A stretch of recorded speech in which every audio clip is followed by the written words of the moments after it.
হচ্ছে পলাশী যুদ্ধের অন্যতম একটি স্থান, কারণ এই জায়গাটিতে পলাশী যুদ্ধের অন্যতম সেনাপতি মীর মদন কামানের গোলার আঘাতে এখানেই শেষ নিঃশ্বাস ত্যাগ করেন।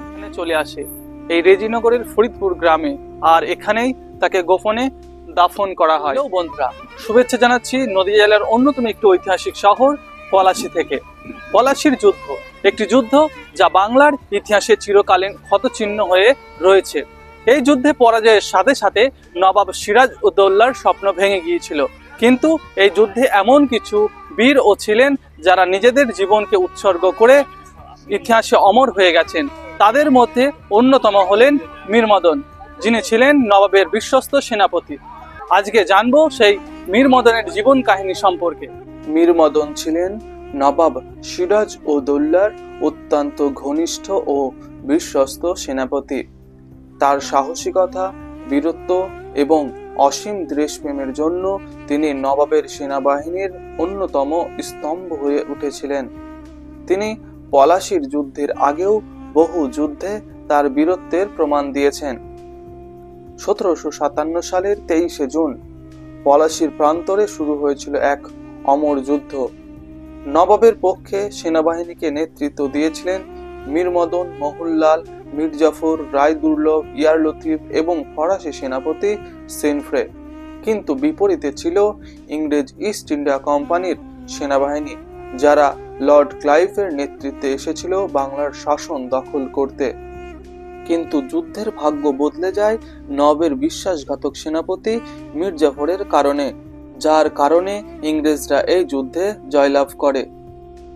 বন্ধুরা, এটি হচ্ছে পলাশী যুদ্ধের অন্যতম একটি স্থান, কারণ এই জায়গাটিতে পলাশী যুদ্ধের অন্যতম সেনাপতি মীর মদন কামানের গোলার আঘাতে এখানেই শেষ নিঃশ্বাস ত্যাগ করেন।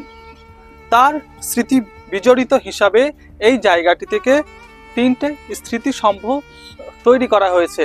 অনেকের ভুল ধারণা আছে যে মীর মদনের সমাধি নিয়ে, কেননা অনেকের মতে যে মীর মদনের সমাধি এখানেই দেওয়া হয়েছিল, কারণ পরবর্তীতে শোনা যায় যে তার সেই সমাধি এখানে গঙ্গার ভাগীরথীর চরে ভেসে গিয়েছিল।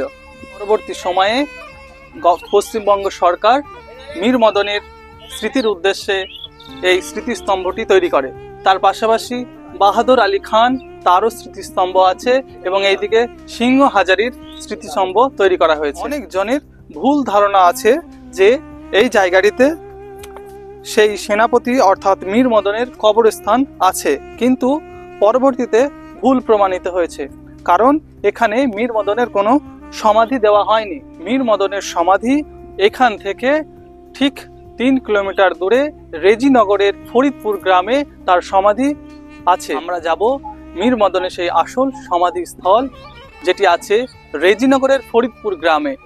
আমরা যাব সেই ফরিদপুরের উদ্দেশ্যে, যেখানে মীর মদন চিরনিদ্রায় শায়িত হয়ে আছে।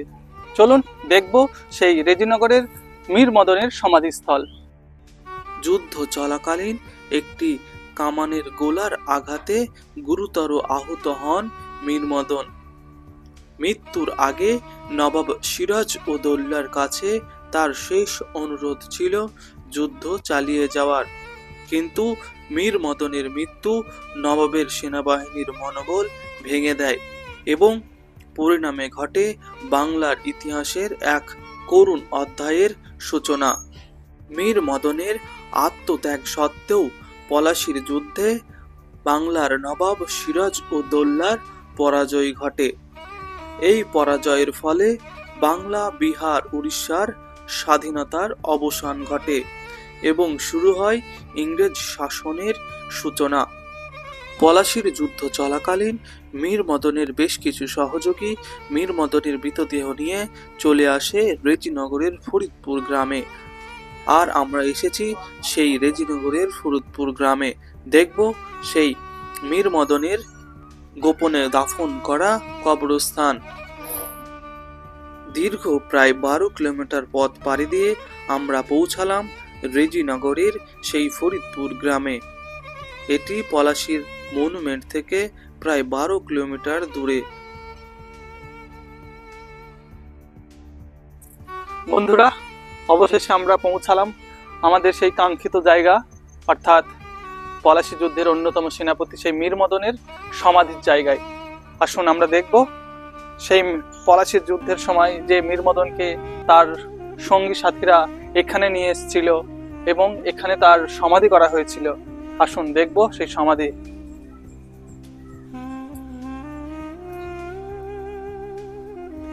সতেরোশো 1757 খ্রিস্টাব্দে নবাব সিরাজদৌলের একজন সেনাপতি পলাশীর যুদ্ধে নিহত হন। মীর মদনের এই সমাধিটি ফরিদ নামে এক ফকিরের সমাধির অঙ্গনে অবস্থিত। এটি প্রাচীর বেষ্টিত স্থানে অবস্থিত।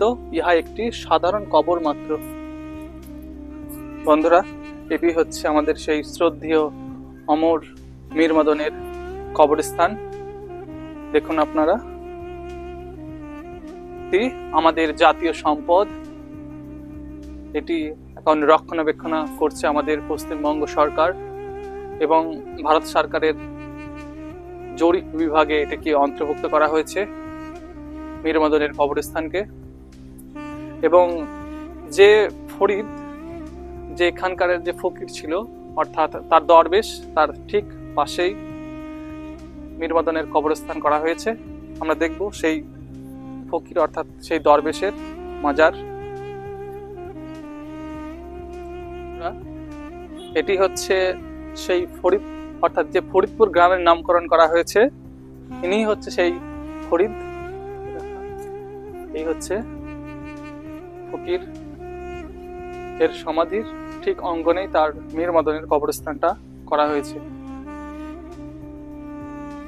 যুদ্ধ চলাকালীন মীর মদনের বেশ কিছু সহযোগী সৈন্য মীর মদনের মৃতদেহ নিয়ে এখানে চলে আসে এই রেজিনগরের ফরিদপুর গ্রামে, আর এখানেই তাকে গোপনে দাফন করা হয়। এই স্থানটি ফরিদ শাহের দরগা নামে পরিচিত। বর্তমানে সমাধি ভারতীয় প্রত্নতাত্ত্বিক বিভাগের তত্ত্বাবধানে রয়েছে। মদনের মতো বীরদের আত্মত্যাগ আমাদের স্মরণ করিয়ে দেয় কিভাবে দেশপ্রেম আর আত্মত্যাগ দিয়ে তারা লড়াই করেছিলেন নিজেদের মাতৃভূমির জন্য। পলাশীর যুদ্ধের ইতিহাসে একটি শিক্ষা, যা আমাদের মনে করিয়ে দেয় বিশ্বাসঘাতকতা ও ক্ষমতার লোভে ভয়াবহতার পরিণতি। বন্ধুরা, আজকের ভিডিও এ পর্যন্তই। আপনাদের যদি ভিডিওটি ভালো লেগে থাকে তাহলে লাইক করুন, কমেন্ট করুন আর সাবস্ক্রাইব করতে ভুলবেন না। দেখা হবে নতুন কোনো জায়গায় নতুন কোনো ইতিহাস নিয়ে। ততক্ষণ ভালো থাকবেন, সুস্থ থাকুন। ধন্যবাদ।